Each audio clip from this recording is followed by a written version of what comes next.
মায়ের মূল্য আমরা অনেক সময় বুঝতেই পারি না, যতক্ষণ না তার থেকে দূরে যেতে হয়।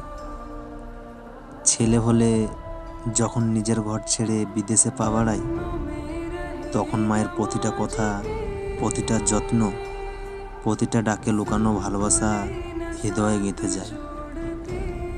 আর মেয়ে হলে বাপের বাড়ির আপন আঙিনা ছেড়ে শ্বশুর বাড়ির নতুন জীবনে পা রাখার পর বুঝতে পারে মায়ের কোলে পাওয়া সেই শান্তি আর কোথাও নেই। দিনের শেষে সত্যিটা একটাই, মা মানে নিঃস্বার্থ ভালোবাসা, মা মানে নিরাপদ আশ্রয়, যেখানে কোনো শর্ত নেই, শুধু ভালোবাসা আর ভালোবাসা।